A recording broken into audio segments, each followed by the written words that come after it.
vas-y, tu vas pouvoir nous faire la...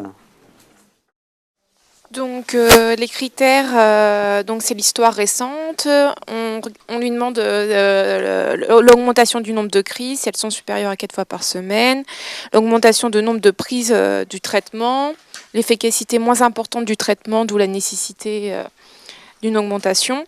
La variabilité du DEP s'il l'a fait qui est supérieure à 20% dans la journée, s'il y a eu des hospitalisations récentes nécessitant, s'il a dû avoir de l'oxygène, s'il y a eu des complications infectieuses pouvant expliquer l'aggravation récente, s'il a des symptômes nocturnes qui sont supérieurs à 1 fois par mois, le nombre d'apparitions diurnes, et puis voilà. Et s'il prend bien son traitement. Oui, ça c'est important aussi, hein, s'il prend bien son traitement. Ce qui revient à dire qu'on recherche l'exposition éventuellement à des facteurs déclenchants potentiels. Donc dans ce que tu as dit, il y a effectivement la majorité des choses. Alors, par contre, un chiffre seuil du nombre de crises, c'est un petit peu délicat parce que ça dépend du patient.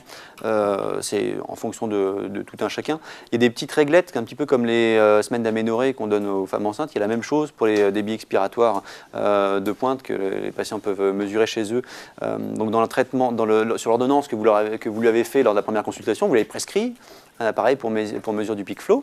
Et évidemment, pour qu'ils sachent un petit peu à quoi ça correspond, pour qu'ils sachent s'en servir, il y a aussi, donc, plutôt que des abacs invraisemblables pour la mesure du peak flow, vous lui donnez une petite réglette, qui est simplement marqué homme-femme et puis une tranche d'âge.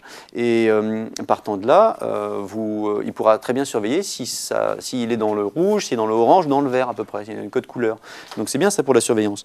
Donc vous lui demandez s'il a plus de crises. Voilà, c'est la fréquence des crises qui est importante à rechercher. Si évidemment, à chaque fois qu'il fait une crise, si ça marche moins bien, la sensibilité des médicaments, effectivement, ça va être un caractère important pour l'instabilité de l'asthme. Ce qui correspond à dire qu'il prend plus de médicaments. Ou ce qui correspond à dire que globalement, normalement, sur la mesure, s'il mesure régulièrement son débit expiratoire, soit ça varie dans la journée, soit c'est moins bien, et surtout le matin.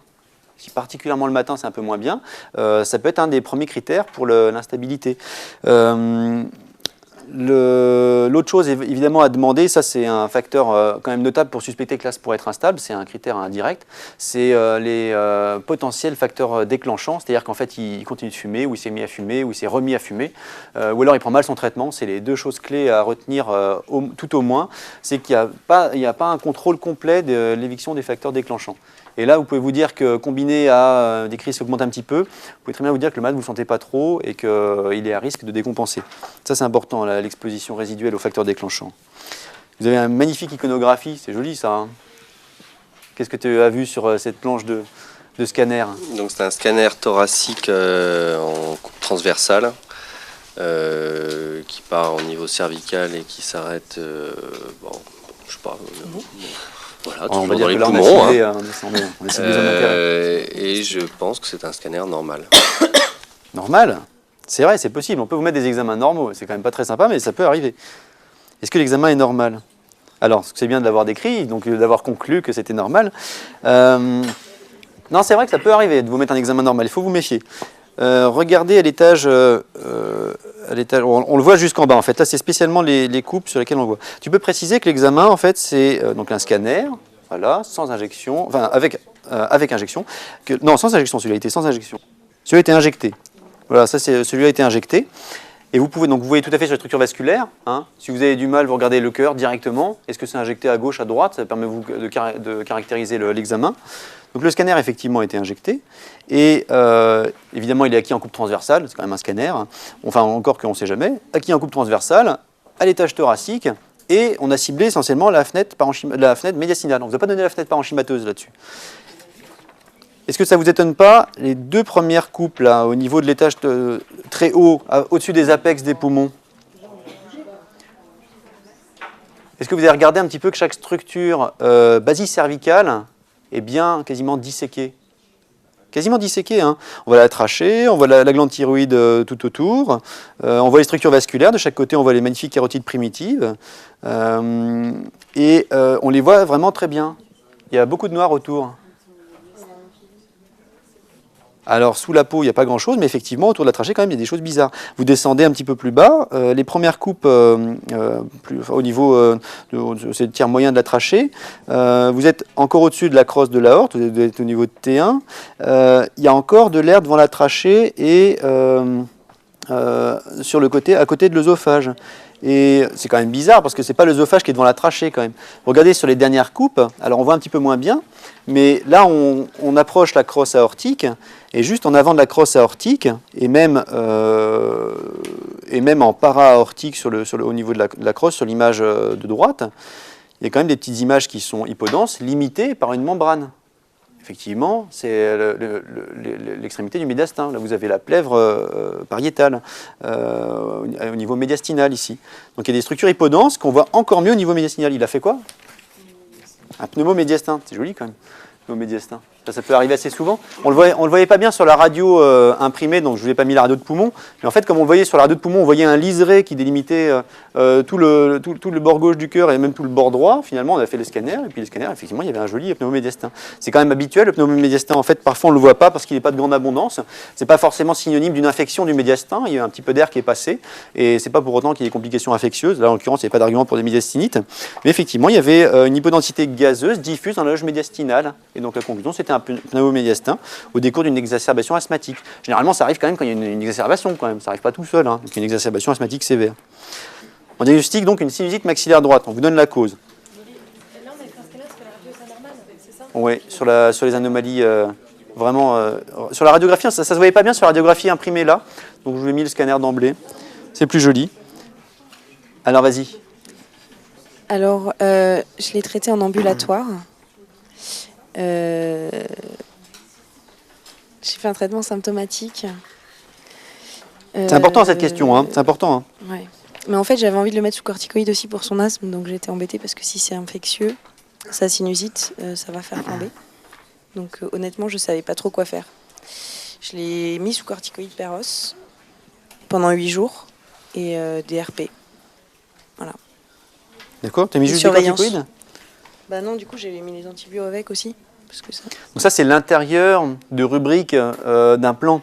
Mais si tu ne fais pas de plan, tu vas rater plein de choses. Surtout sur une pathologie comme ça. Il faut absolument faire un plan.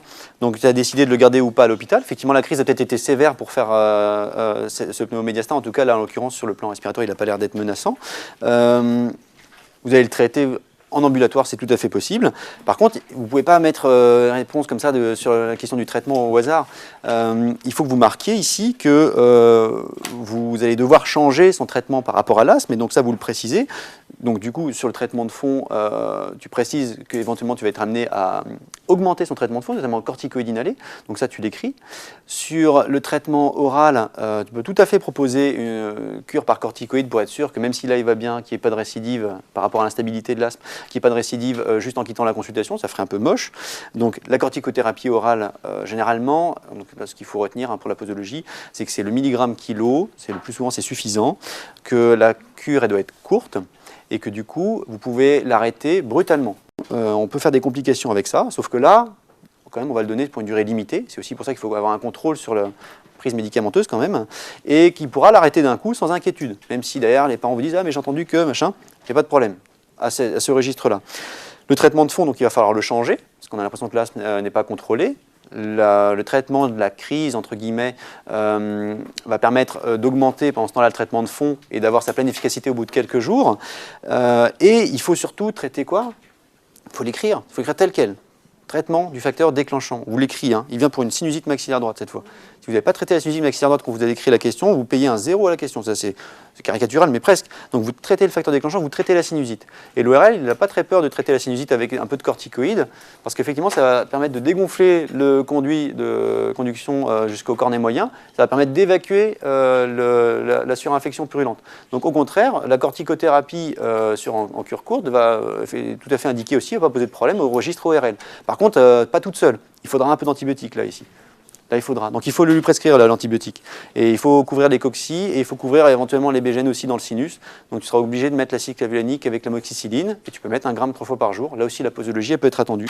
Donc, Ça, c'est important. Un traitement pour l'ORL, ce ne sera pas suffisant d'écrire les corticoïdes antibiotiques. Il y a d'autres choses qui peuvent rapporter 0 sur un dossier d'ORL. Et si on oublie de faire le traitement local, ce n'est pas le tout de diminuer l'œdème avec les corticoïdes par voie systémique. Il faut qu'il fasse ses lavages des fosses nasales, etc. Donc ça, vous l'écrivez, soins locaux, lavage des fosses nasales, et éventuellement des corticoïdes locaux inhalés. Donc ça, c'est vraiment le point incontournable. Ce que vous pourriez discuter pour le traitement de fond, c'est une atteinte sinusienne avec un lien avec l'asthme, c'est les antileucotriènes. Les antileucotriènes, on peut quand même en parler un peu en décat, là, le singulaire, là.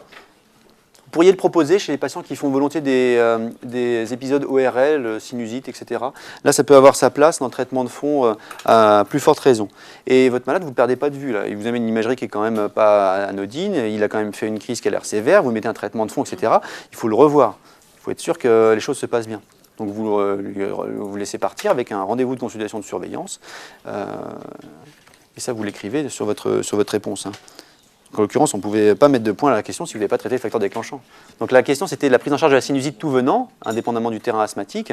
Et une sinusite tout venant, elle doit être traitée par une vraie sinusite, avec la rhinopurulente, les purulentes, les signes cliniques de sinusite, l'atteinte, donc en l'occurrence pour faire le diagnostic de la localisation maxillaire, ça doit nécessiter des antibiotiques. 48 heures, 7 jours, 8 jours. 8 jours. Et pendant 8 jours, les traitements symptomatiques locaux, avec les lavages des fosses nasales et corticoïdes locaux, etc., ça aussi, c'est des mesures importantes. Et la surveillance derrière de la même manière. Bon, c'est un petit peu moins préoccupant que lorsque ça se complique d'une décompensation potentielle de maladie chronique, ça c'est sûr. Alors, un diagnostic syndromique qu'évidemment le malade n'avait pas dans la réalité. Et souvent, question 9, on arrive à des choses comme ça, à l'internat. Ok. Donc j'avais pensé à la triade de Vidal. D'accord. Donc parce qu'il a un asthme et on l'écoute. Parce qu'il a un asthme et la sinusite maxillaire, ça me ferait rechercher des polypes nasosinusiens. D'accord. Donc à proposer la triade de Vidal. C'est assez classique, il faut l'avoir vu au moins une fois. Sur le plan méthodologique, on demande un examen qui pourrait le confirmer. Donc moi j'ai mis la nasofibroscopie pour voir les polypes. D'accord. Est-ce que tu es sûr de les voir, la nasofibroscopie?